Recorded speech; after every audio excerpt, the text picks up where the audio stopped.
Hello student, स्वागत है आपका आपके अपने YouTube channel RDJD study centre पे। स्टूडेंट, जैसा कि हम सभी लोग जान रहे हैं कि कल अध्ययन किए थे एंडोक्राइन ग्लैंड अर्थात अंतःस्रावी ग्रंथियों की।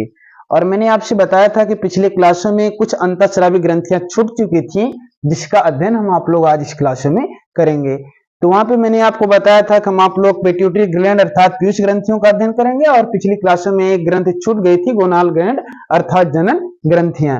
तो चलिए देखते हैं हम आप लोग एंडोक्राइन अर्थात अंतःस्रावी ग्रंथियों में पहला देखते हैं गोनाड ग्लैंड अर्थात जनन ग्रंथियां।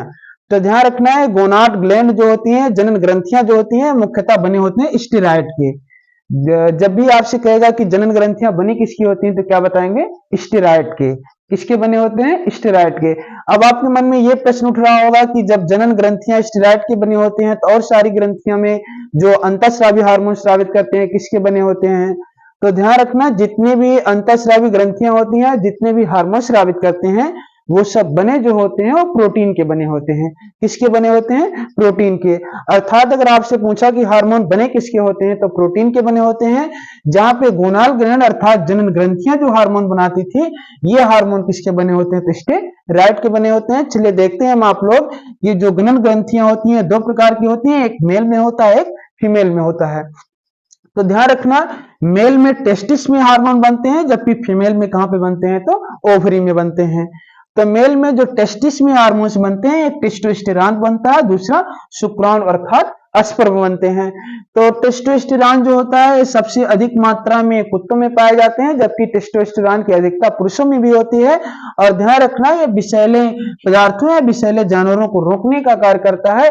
कभी कभी आप देखते होंगे कि आप बाइक से या साइकिल से जा रहे होते हैं, कुत्ता आपको दौड़ा लेता है। ऐसी स्थितियों में टेस्टोस्टेरॉन जो हार्मोन होते हैं, जब मूत्र विसर्जन करता है कोई कुत्ता कहीं किसी स्थान पे, आपकी साइकिल पे कर दिया, आपके बाइक पे कर दिया, और आप जब बाइक लेकर के दूसरे क्षेत्र में जाते हैं, तो कुत्ते को ये लगता है, वो आभास करता है सूंघ करके कि हमारे क्षेत्र में कोई दूसरा कुत्ता आ गया है। और सभी लोग जा रहे हैं कुत्ते की दुनिया में नॉट अलाउ अराउंडिंग, अर्थात एक कुत्ता किसी दूसरे कुत्ते के क्षेत्र में जाता है तो वहां पे रुकने नहीं देता है। तो ये हो जाए साइकिल से, गाड़ी से या बाइक से आप लोग जा रहे होते हैं और कुत्ता क्या कर लेता है? दौड़ा लेता है। अर्थात उसके पहले रात में या दिन में कहीं पे भी टेस्टोस्टेरॉन हार्मोन्स कुत्ता कहीं ना कहीं छोड़ा होगा। तो पुरुषों में भी पाए जाते हैं टेस्टोस्टेरॉन। और दूसरा शुक्राणु होता है, शुक्राणु को आप लोग स्पर्म भी कहते हैं। और सभी लोगों को पता है शुक्राणु या स्पर्म जो मेल में पाए जाते हैं, इसका मुख्य कार्य फर्टिलाइजेशन अर्थात जनन। तो पहला टेस्टोस्टेरॉन है, दूसरा शुक्राणु या स्पर्म है। शुक्राणु या स्पर्म के कार्य क्या है? तो फर्टिलाइजेशन या जनन। दूसरा जो होता है फीमेल होते हैं, फीमेल में ओवरी में हार्मोन बनते हैं, और मुख्यतः फीमेल के ओवरी में तीन प्रकार के हार्मोन बनते हैं। एक है एस्ट्रोजन, दूसरा प्रोजेस्टेरॉन, और तीसरा क्या है? Relaxin. Estrogen, progesterone, relaxin. Estrogen, progesterone और रिलैक्सिन। तो ध्यान रखना, एस्ट्रोजन के जो कार्य होते हैं मुख्यतः मेंस्ट्रुएशन साइकिल पर निर्भर करता है। चाहे मेंस्ट्रुएशन साइकिल कहे, चाहे रजोधर्म कहे, चाहे आर्तो चक्र कहे, ये निर्भर किस पे करते हैं? तो एस्ट्रोजन पे। सभी लोगों को पता है कि मेंस्ट्रुएशन साइकिल का जो टाइम होता है 28 डेज होता है। ऐसी स्थितियों में अगर मेंस्ट्रुएशन साइकिल में 28 डेज से टाइम कम हो जाना या अधिक हो जाना, या फिर ब्लीडिंग की मात्रा को बढ़ जाना या घट जाना, ये पूर्णतः निर्भर किस पे करता है? एस्ट्रोजन पे। अगर किसी महिला या किसी बालिका में अगर एस्ट्रोजन की मात्रा कम हुई या ज्यादा हुई, तो मेंस्ट्रुएशन साइकिल का जो 28 डेज टाइम है, वो टाइम या तो घट जाएगा या तो बढ़ जाएगा। और जो है आर्तो चक्र के दौरान ब्लीडिंग की भी मात्राएं कभी कभी घट या बढ़ जाती हैं। ऐसी स्थिति में कौन से हार्मोन्स वाहक होंगे? तो एस्ट्रोजन होगा। दूसरा क्या है? प्रोजेस्टेरॉन है। अगर बच्चा किसी माता के भ्रूण में ही पल रहा है और ऐसी स्थितियों में भ्रूण अवस्था में ही मृत्यु हो जाती है, या बच्चा कम टाइम में जन्म ले लेता है, तब ऐसी स्थितियों में क्या होगा? प्रोजेस्टेरॉन होगा। तो बच्चे की कम समय में जन्म लेना या बच्चे की भ्रूण अवस्था में मृत्यु होना, कौन सा हार्मोन वाहक होगा? प्रोजेस्टेरॉन होगा। अगला क्या है? रिलैक्सिन है। और जब बॉडी में पर्याप्त मात्रा में रिलैक्सिन बनते रहेंगे, तब ऐसी स्थितियों में किसी माता को डिलीवरी के दौरान ऑपरेशन कराने की जरूरत नहीं पड़ेगी। अर्थात कहेगा कि बॉडी में कौन से हार्मोन नॉर्मल डिलीवरी के लिए वाहक होते हैं? तो रिलैक्सिन। अगर बॉडी में रिलैक्सिन हार्मोन पर्याप्त मात्रा में है, तो डिलीवरी के दौरान ऑपरेशन कराने की जरूरत नहीं है। पुनः एक बार देख लें, मैंने आपसे कहा एस्ट्रोजन ये मेंस्ट्रुएशन साइकिल को नियंत्रित करता है। दूसरा प्रोजेस्टेरॉन बच्चे की कम समय में जन्म या बच्चे की भ्रूण अवस्था में मृत्यु। प्रोजेस्टेरॉन होगा।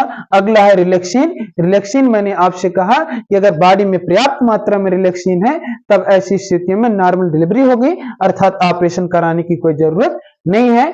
तो पहला हम आप लोगों ने देख लिया गोनाल ग्लैंड अर्थात जनन ग्रंथियां देख लिया, और दूसरा पिट्यूटरी ग्लैंड अर्थात पीयूष ग्रंथियां देखेंगे।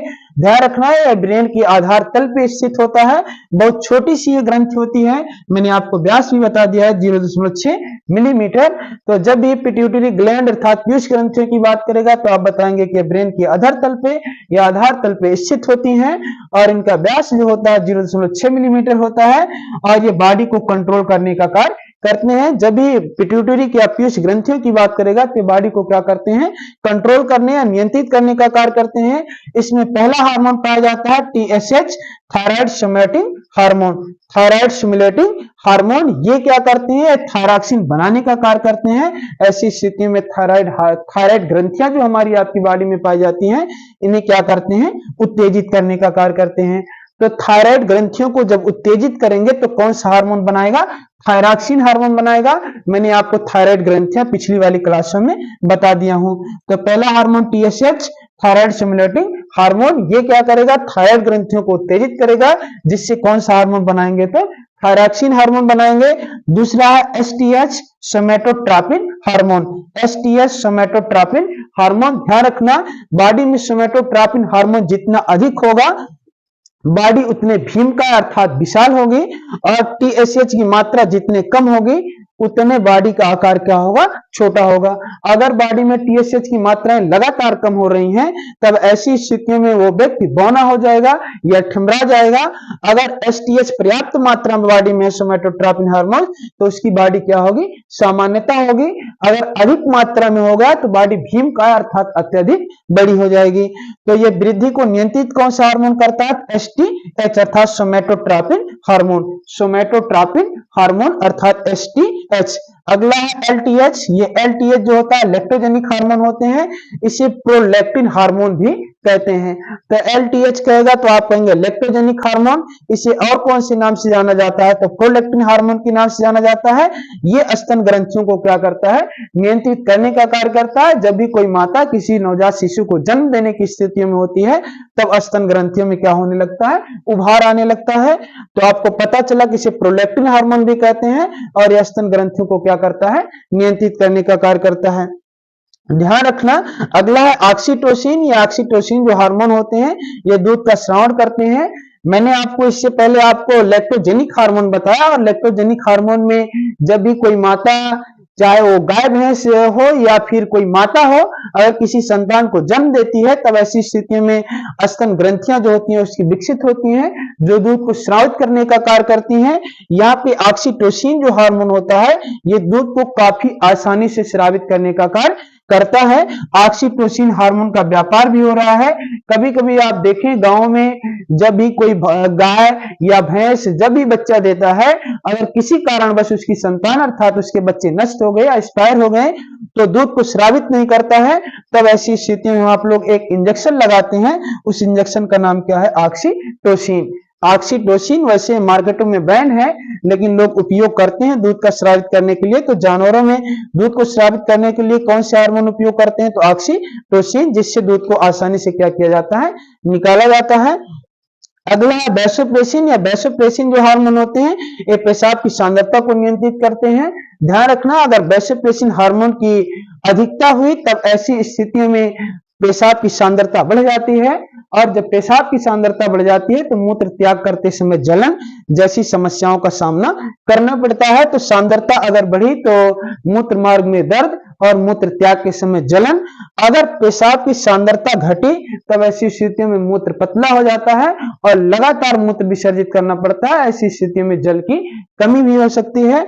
तो वैसोप्रेसिन जो होता है पेशाब की सांद्रता को नियंत्रित करने का कार्य करता है। अगर मात्राएं बढ़ी तब ऐसी स्थितियों में मूत्र मार्ग में दर्द तथा जलन की समस्या। अगर सांद्रता घटी तब ऐसी स्थितियों में हमें आपको लगातार मूत्र विसर्जित करना पड़ेगा, अर्थात ऐसी स्थितियों में मैंने आपको बताया कि जल की कमी भी हो सकती है। ठीक ना। तो हमारी आपकी क्लासें आज यहीं तक हैं, और अगली क्लासों में आप लोग अध्ययन करेंगे मिक्स ग्लैंड अर्थात मिश्रित ग्रंथियों का। Thank you class.